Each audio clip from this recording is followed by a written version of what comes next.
Hey there, and welcome to the latest episode of Kiln Rendez-Vous, EigenLayer-AVS Edition. I'm Edgar, protocol specialist at Kiln, the leading enterprise-grade staking platform.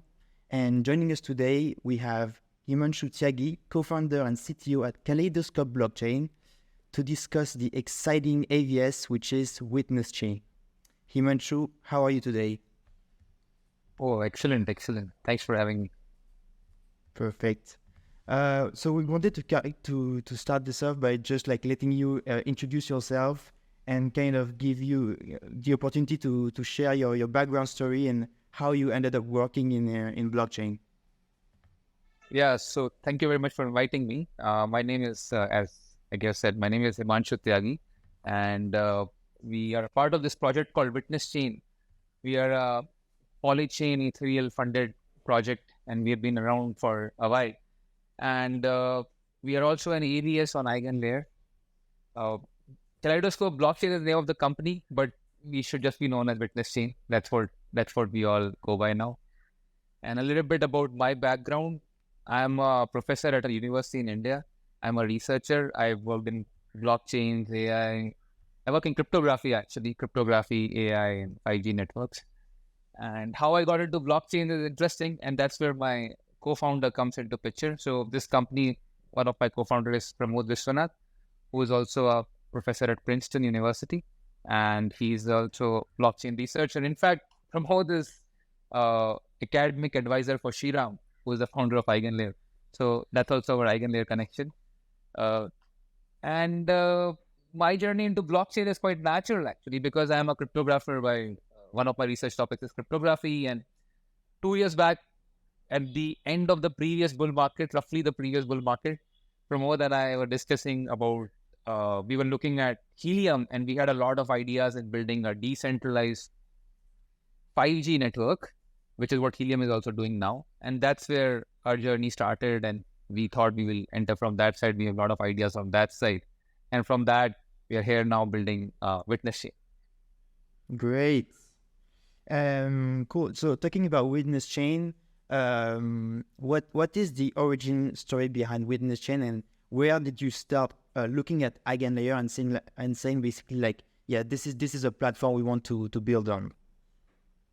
Right. So this idea of what we call Watchtower now, right? That has been around for a while in different forms. And even when Vitalik proposed Plasma Chain, the idea was to have Watchtowers and fishermen in Polkadot's world, where whenever you have multiple systems interacting, then you want someone to make sure of the security at the gaps, someone to make sure that this gap is secure, especially in optimistic setups. And this is before this ZK Prusa invented, so where you can now have other solutions around it, if we can talk about later. So this is one instance, but we started even before that. Our thought process has been, as I said, we started with building the decentralized 5G network. And one of the key components in building a decentralized 5G network, or in fact, any DePin project, is a proof system, which measures things and raises an alarm. So in any blockchain design, right, our consensus layer is very thoroughly designed. It's very secure. But there are some trust gaps left here and there. For example, we all know about social consensus, which is the final trust gap. Even when your consensus fails, there is this very slow, cumbersome layer which can fix things. But what about the smaller trust gaps which are left? For example, in the optimistic rollups, a trust gap is right in the beginning. Who actually raises an alarm when something goes wrong? Right? That's a trust gap in the protocol design. We assume someone will raise it, and we assume someone will be incentivized to raise it. But is it really true? Similarly, in DePin projects, who actually measures the location of device? Who actually measures the performance of these devices? These are some trust gaps here and there which are left in the protocol design.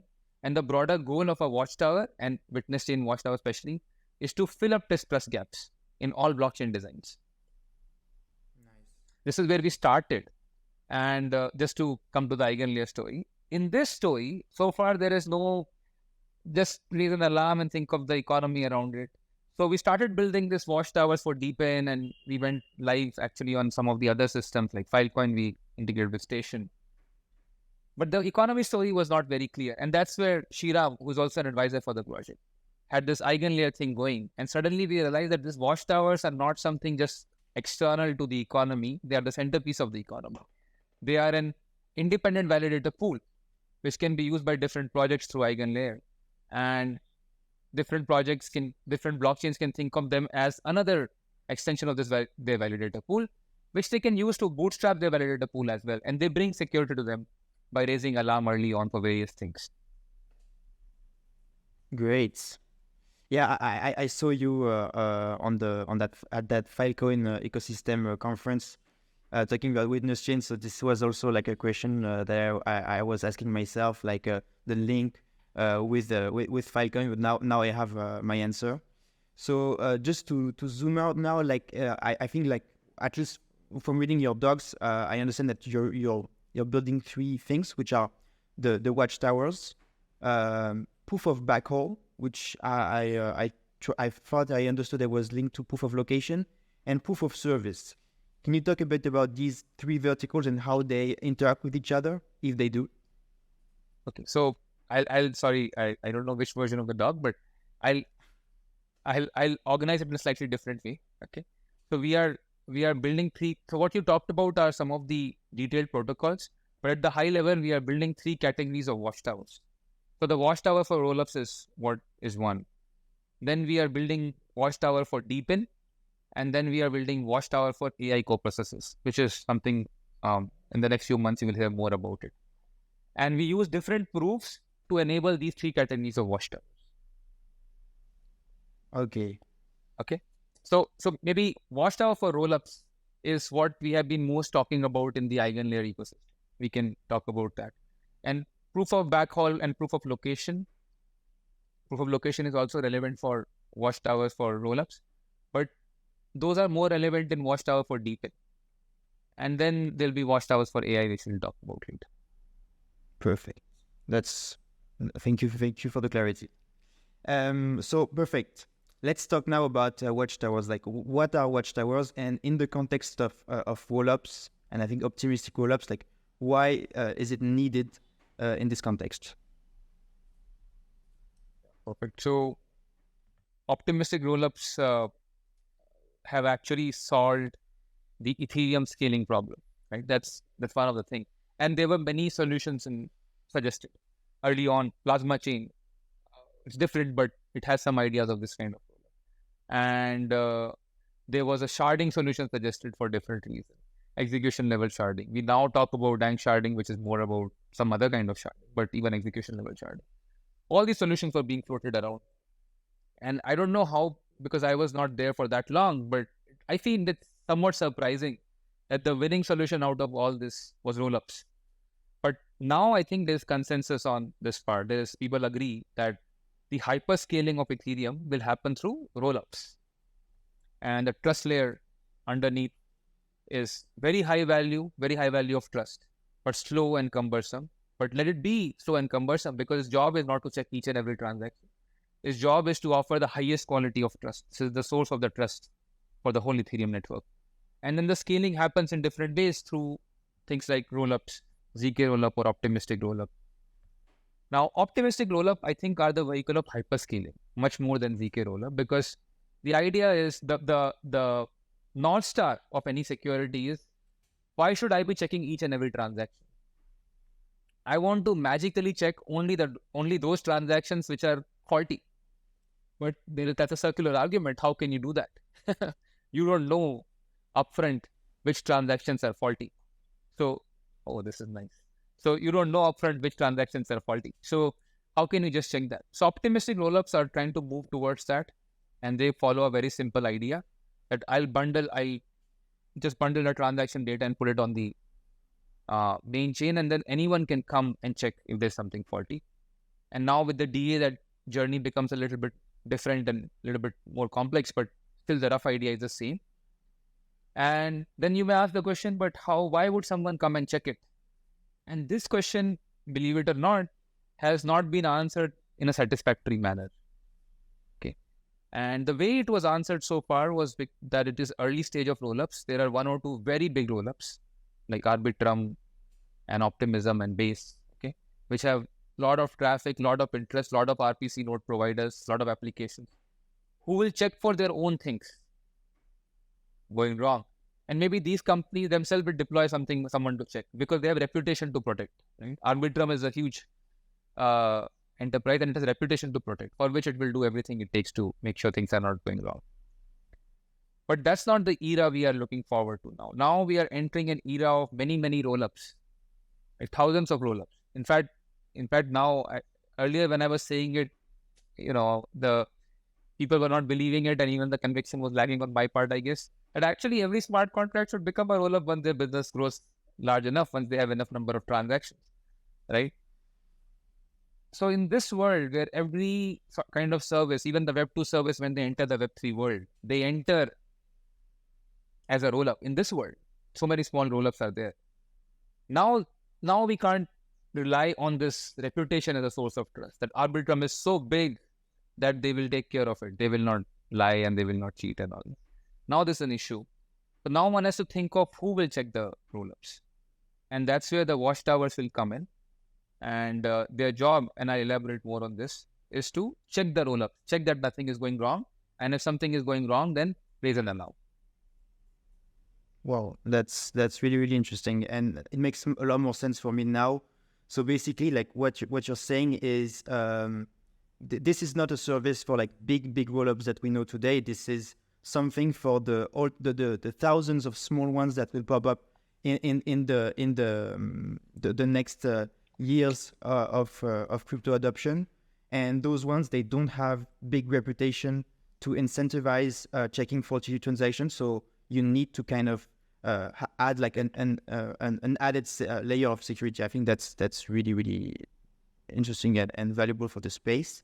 So is there, for example, do you have maybe an example already? And maybe this is just too early and we haven't seen that in the market right now, but of like a small rollup, a small optimistic rollup that had a faulty transaction gone unnoticed even after the challenge period? No. So all the exploits happened in the past. This question has layers actually. This is where we also started, right? So where is it that these faulty transactions are sitting typically? So Ethereum, is, let's say, $1 trillion, more than $500 billion of value there. But the stake is 40 billion. I didn't check for the last 15, 20 days. It may have increased, right? So 40 billion for, let's say, 800 billion. Why only 40 billion for 800 billion? Because not all of it is risky asset, if you think about it. What one needs to secure for is the risky part of it. So there is a thumb rule which applies across these rollups. We verified a little bit. About 10% of assets are risky. And they come from bridges and these kind of things. Transactions done on bridges, very risky. Okay. And so in each rollup, this 10% of these transactions will be risky, typically around bridges. There have been many famous exploits around the bridges, right? That we know of. Already bridges issues we have seen in the past. But anything where after finality something was wrong, we haven't pinpointed so far. So that is not there. I discussed with the L2 Beats guys as well, and it's not something that has happened. But the idea is that think of transactions like bridges where these issues were done.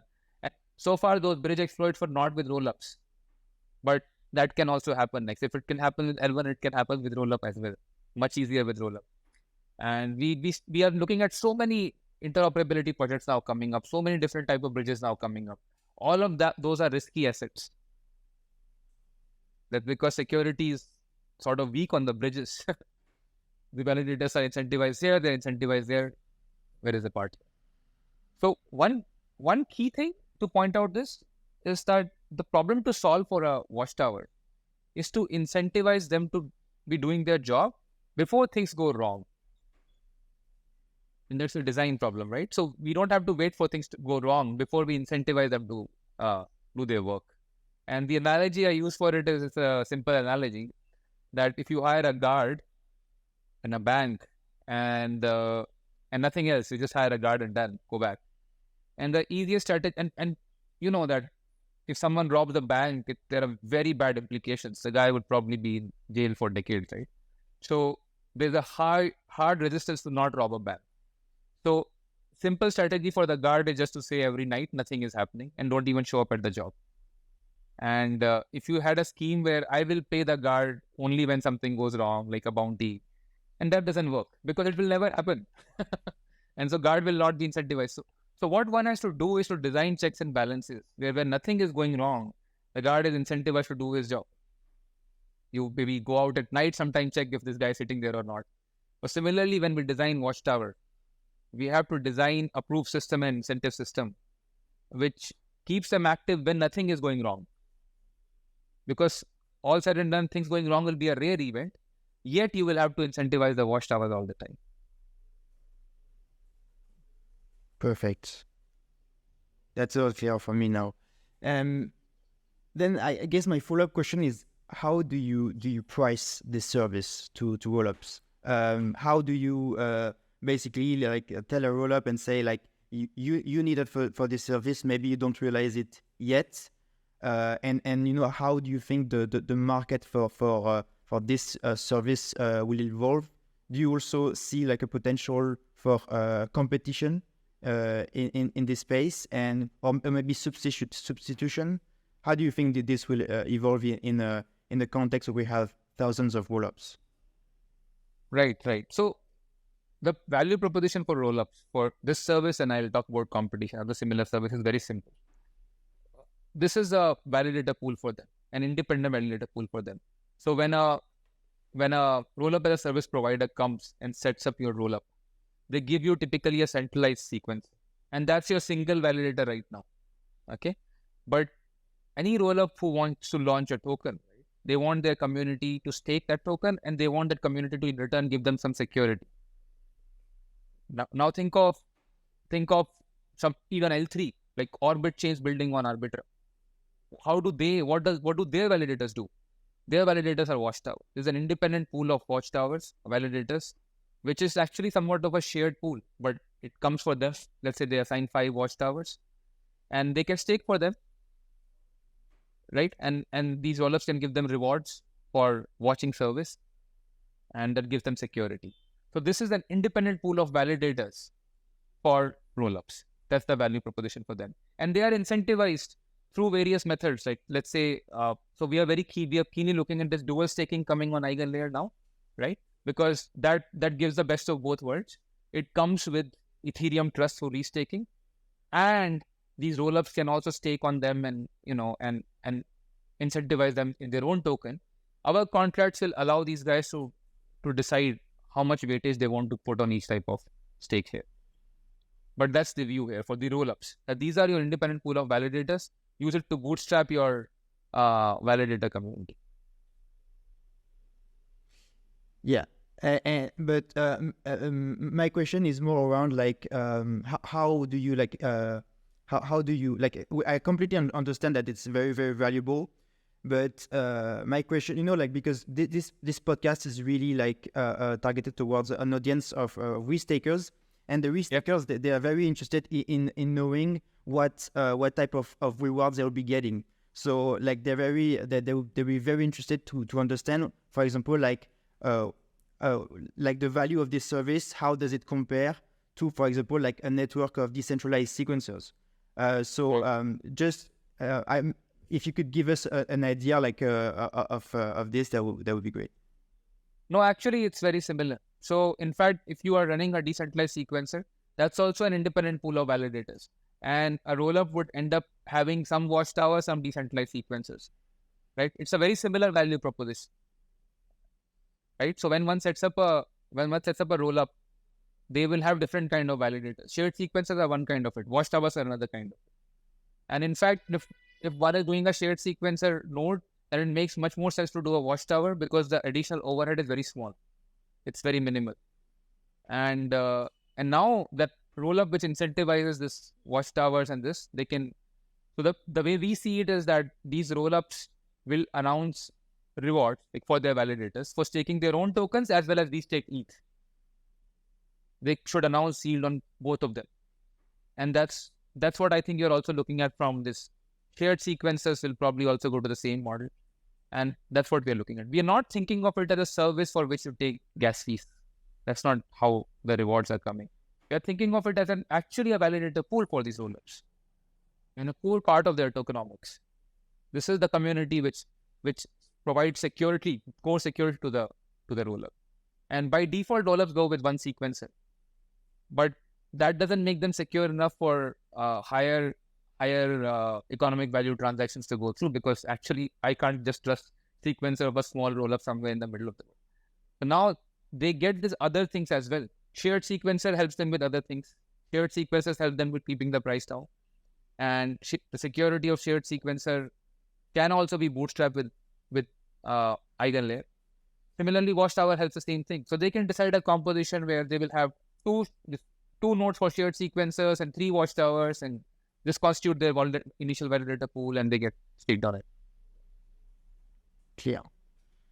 And so, if I understand correctly, like the main source of revenue that risk-takers will take, that the service will earn, basically will be, it's mainly targeted towards like a rollup token, right? You said it would be a core part of the economic. Right. In this one, yes. Okay. And could you share maybe, like, I know that you're in testnet at the moment, and Kiln will be like live on testnet very, very soon. Could you share maybe a timeline for Mainnet, and do you know like approximately like when you expect Witness Chain to launch related to the AVS Mainnet? Yeah. So mid-April, second week of April is our Mainnet launch timeline. So this Mainnet has multiple parts. We're trying a few things here. But the first version of Mainnet goes live on Ethereum on 15th April. And then there are other versions around Orbit chains and all. So that's first part of the timeline. Then around June, we also go out with this DePin Watchtowers, first version of it. And so that way we have a timeline, and by the end of this year, a lot of action would have happened. Great. First mainnet, 15th April. Okay. And do you already know, like, could you already share names of the rollups that would be secured when mainnet goes live? No, so that's something work in progress. So we will share it we'll beat some drums around it and share it. Perfect. And but do you really have maybe an idea around the numbers of rollups? Like, are you targeting like a mainnet with like 0 to 5 or maybe bigger? Yeah, so 0 to 5 rollups, which are all standalone. Then we are also targeting larger ecosystem, L3. For example, we are targeting Orbit chain, and we want to make a service, off-the-shelf available service for Orbit chain. And that's also a target we're trying to work out. We work closely with Arbitrum for this. Great. So you understand that there's a technical thing about that, right? Like when we watch Orbit chain, those contracts have to sit on Arbitrum. And versus when you watch optimistic rollups, which are OP stack rollup directly with Ethereum, that contract can sit on Ethereum. So there are these technical things our design addresses this already, but these are the things that makes it a timeline which slowly evolves. So the first version of mainnet will be just the Ethereum contract. And the kind of rollups we are targeting would be the first class of rollups, this 5 rollups that I'm talking about, are rollups that have L1 as their source of trust. And then this L3 type of things, which should technically not be called rollup, but I think rollup is more also of a brand name now, rather than just a very specific technology. And I like it that way, actually. That's how it should be, because anyway, Ethereum has too many terminologies now. So this L3 Orbit chains, which are also rollups in my head, they are a huge pool, and we are looking forward to integrating those also. I agree with you that we've seen a lot of jargon inflation recently in the blockchain space. Thank you for your answer, and I think it's a great segue into my next answer, which is that can you talk a bit about like the way you've designed your AVS, and from the point of view of operators, do you think this would be like a light or heavy infra? And maybe I'm sure it would be light at the beginning, but do you see maybe a future where there's so many rollups, so many different rollup stacks that this can get heavy? Yeah, great question. So to begin with, you have to watch a rollup, which means you have to be able to follow its state, right? And so if if an operator has access to a trusted full node for L1 and L2, which they are watching, they can trust it. They are ready to take on something. Then it's very light. So it's a very light service. Our own client is very light. And if you don't have trusted, if you want to maintain your own, right, then that cost adds up. There is nothing around actually being able to execute and follow the state, right? So that cost remains. But most of the time, what we are seeing is that many operators anyway are running these full nodes for this larger rollups. And so the cost is not very high. That's first part of the answer. Now, the second part is what happens as the number of rollups grow, right? And that's the part that we are designing in our engineering. There are two models, and this is something we will learn from the market. One is we allow the operators to watch as many rollups as they want, because it's all independent economy for them, and as long as they can host it and watch it, it's fine. Second is, but this will make it a little bit cumbersome, because they have decided to run 5 full nodes or 6 full nodes and get some access to it. For the smaller rollups, which are tighter full nodes, alternatively, we have a rotating architecture which we are coming, where we rotate from one rollup to another.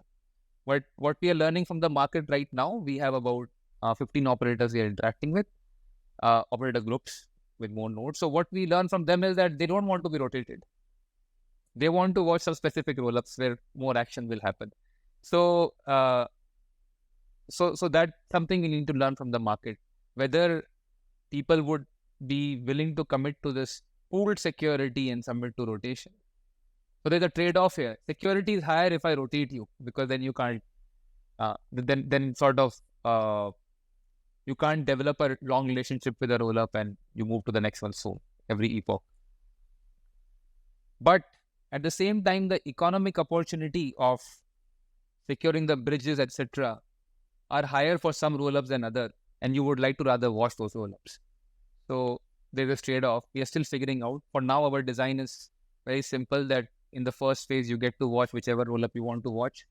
And one thing I did not talk about, and this will also clarify a small part, I spoke about how rollups will incentivize some tokenomics. But what we are also seeing and what we are also building is what we call transaction tracer APIs. These are more like signed RPC service. These are basically bridges, etc., which are built on the rollups. They want quick finality solution, and they can send a request to Watchtower, which is anyway watching, to say give a proof of inclusion and things like that. And there's an optimistic thing where the proof is given quickly and disputes are resolved later. So this basically is another economic opportunity, and based on this, some operators may choose to restrict to larger rollups and not just being rotated around. So this is a little bit up in the air. But otherwise, we feel that if you are already running full nodes for L1 and L2, then the overhead is very low for this AVS. That's clear. Thank you. And so do you think that we'll see a future where Witness Chain is many different types, different rollups? Like you already shared with us that there's different types of services that will be provided to different types of people. So like I can at least see that there will probably be there will be a different AVS type for rollups and different AVS type for DePin, for example. But absolutely, can you share maybe how many AVSs does that scale into in the long run? Oh, perfect. So just a bit of history on this, right? So we believe we are sort of an innovation team mostly. Okay, so we come from that academic background, and so watching each of this state, right, requires some innovation. So for example, for us to be able to, in a trust-free, decentralized manner, being able to measure location, it's a cool protocol that we developed. Similarly, we have a decentralized speed test. So this requires innovation. So we keep on innovating for all the trust gaps in different blockchains. DePin chain is a big ecosystem. AI is just coming up. Co-processor for AI will be a really big thing. We are bullish on that. Then all these trust gaps will be there. So all those things require a Watchtower equivalent. So we think of Watchtower as this first line of defense for all blockchains. And the idea is that wherever there's a trust gap, we innovate and fill that trust gap and offer that service. So currently we see these 3 different categories: DePin, AI, and most urgently now rollups, right? That's happening first. But we don't fragment the Watchtower pool, and we don't fragment that Watchtower community, because they are all tied through Witness Chain token, which shows how they have served, what's their value that they have brought as a trust provider along different domains. Okay, so that's how we see it happening. So you today are watching rollups, tomorrow you want to watch DePin as an AVS. The same tokens can be used for staking there, right? And that shows that what's your reputation. So we are right now talking about Ethereum source of trust, but similarly, we will have our own thing, right? That you have provided Watchtower service for these things, and there has been no issue there. So that also goes across. It just fills a trust gap in different domains like that. And you can provide insurance and those kind of things over it across these different blockchains. That's how we see it. That's why I said it is an independent validator pool, which different types of chain will interact with, and it fills the trust gap wherever there is. Great. Really interesting. I had a question also about like what was your vision for DePin in the future, and how we could make DePin infrastructure like more efficient. And I think like what you're building, what you're describing right now, is something that at least to me makes a lot of sense. But maybe you could remind the audience what is DePin, and what is the future, the vision basically of DePin, and how we can basically like how also like Watchtowers can greatly help this vertical. Yeah. So DePin is a very exciting space, because this is the time where blockchains interact with the physical world, and actually quite a bit with Web2 services of special kind, even where Web2 itself has failed that kind of service, right? So DePin is very good. The communities in DePin are very loyal, very invested. This is this is true participation in hard brick and mortar business. That's what I found, and that's something very remarkable. I'm a big fan of Helium project, for example. Super remarkable, the kind of community they were able to build, and how they were able to incentivize their community to be able to host these radios, right? And just for context, this kind of wireless ISPs, WISP, so-called WISP, have been tried for decades, and mostly they run on tight government grants, and then grants run dry, and then they go back. Basically, very hard business. Nothing comes out of it. For the first time, Helium proved a sustainable business model in that space, in a space which was in the social sector, and nothing was happening. Someone goes and sets up 5 base stations in Africa. Very common to do that, and then okay, you show interest for a year while you are there, then you go back and there's nothing going on after that. Who brings in that money? Helium showed that this can be a sustainable business model through proper tokenomics and through proper participative economy rather than top down. So that really is fascinating for me. Now, this is the good part. The issue with DePin is that, to begin with, the people who are building DePin, their job is to build those equipment, those services. That's a very heavy piece of engineering. And then blockchain is this whole other thing. And there's plus this whole other thing. So it becomes very hard to do all those things, right? So our vision of DePin is that one needs to have a common DePin chain, a common DePin platform, few of those. Just like we have a trust layer of Ethereum, right? Similarly, we need to have a sort of a substrate for DePin. And all these different projects are different chains on it. But they share a common proof system. They share some common security coming through Watchtowers. And they share some common simple tokenomics. Helium has given one example of it. Yeah. So DePin is a very exciting space, because this is the time where blockchains interact with the physical world, and actually quite a bit with Web2 services of special kind, even where Web2 itself has failed that kind of service, right? So DePin is very good. The communities in DePin are very loyal, very invested. This is true participation in hard brick and mortar business. That's what I found, and that's something very remarkable. I'm a big fan of Helium project, for example. Super remarkable, the kind of community they were able to build, and how they were able to incentivize their community to be able to host these radios, right? And just for context, this kind of wireless ISPs, WISP, so-called WISP, have been tried for decades. And mostly they run on tight government grants, and then grants run dry, and then they go back. Basically, very hard business, nothing comes out of it. For the first time, Helium proved a sustainable business model in that space, in a space which was in the social sector. And nothing was happening, Someone goes and sets up 5 base stations in Africa, very common to do that. And then, okay, you show interest for a year while you are there, then you go back and there's nothing going on after that. Who brings in that money? Helium showed that this can be a sustainable business model through proper tokenomics and through proper participative economy rather than top-down. So that really is fascinating for me. Now, this is the good part. The issue with DePin is that to begin with, the people who are building DePin, their job is to build those equipment, those services. That's a very heavy piece of engineering.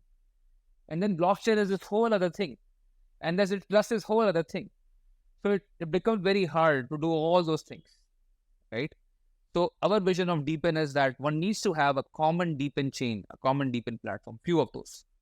Just like we have a trust layer of Ethereum, right? Similarly, we need to have a sort of a substrate for DePin. And all these different projects are different chains on it. But they share a common proof system. They share some common security coming through Watchtowers. And they share some common simple tokenomics.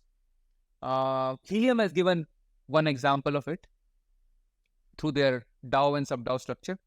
But that's too restrictive in the sense, okay, this is the part about Helium which can be improved. Too restrictive because it completely governs how the tokenomics must be done by them, and the value accrues mostly in the Helium token. And what is needed is an independent equivalent version, which is more Ethereum type. So Helium is on Solana. This is the Ethereum version of it, which is equally decentralized and, which is tokenomics is more free. And the proof system, and this is where the Watchtower comes in. Watchtower comes in as some nodes which run the common proof system for the DePin chains. Now, all DePin chains may not have common proof system. A lot of innovation is needed. But there are some common elements. Like location is a common element. The kind of internet connection that they got is a common element for provisioning. So what as Witness Chain, what we have been doing is we have been trying to identify these common elements which can support many, many DePin projects rather than running after specific things, which will be relevant for those projects anyway. So Helium has its own proof of coverage, which is the wireless proof of coverage. That's relevant for LoRa networks. But position of the location of this device as measured by internet delay is relevant for Helium as well as, let's say, Demo, which is a project on Polygon. It's relevant for multiple such projects of different shape and sizes. So that's what we are looking at. And that's the kind of DePin ecosystem we envision, where all DePins are chains sharing a common proof system and sharing some common framework for tokenomics, which make their own job light through their DAO and sub-DAO structure. But that's too restrictive in the sense, okay, this is the part about Helium which can be improved. Too restrictive because it completely governs how the tokenomics must be done by them, and the value accrues mostly in the Helium token. And what is needed is an independent equivalent version, which is more Ethereum type. So Helium is on Solana.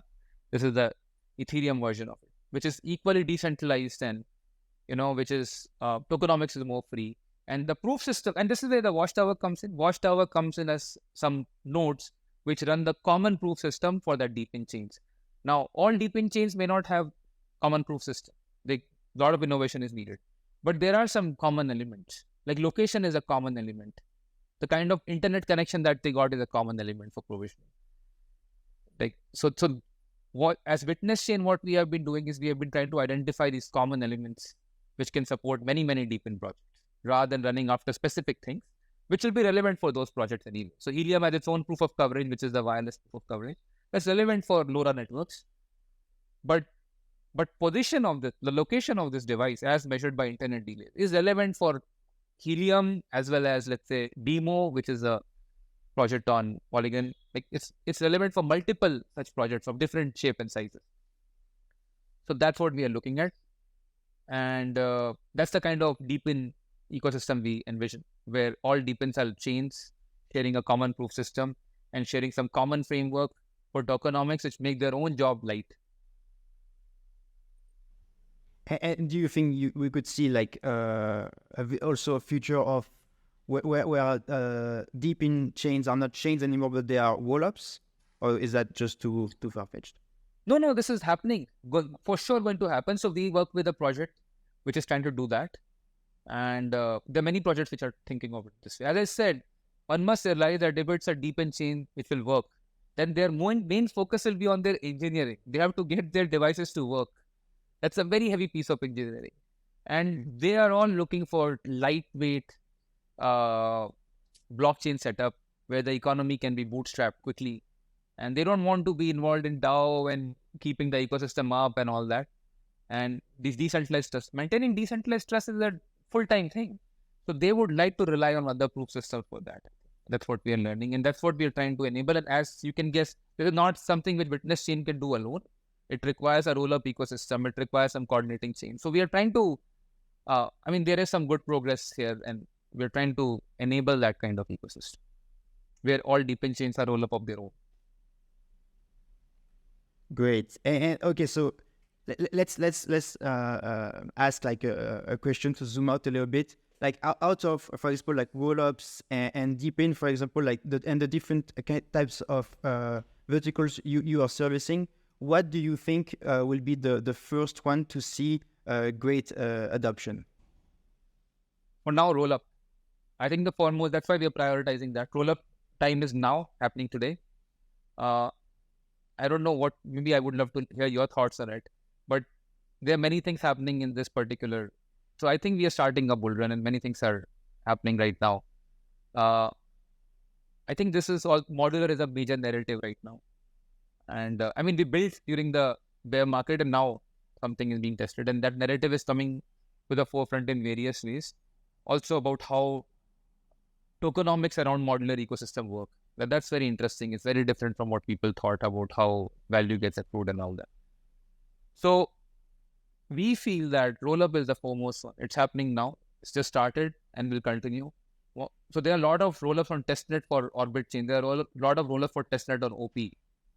They're on testnet, not mainnet right now, but a lot. Like I think there are close to 100 overall new rollups, right?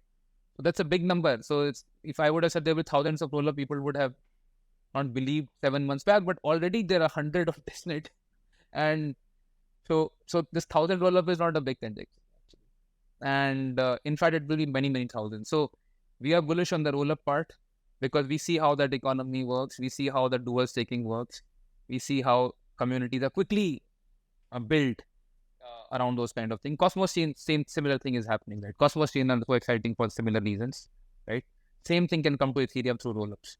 And that's something very exciting and we are looking forward to that. So rollup is the foremost one. And next one is DePin.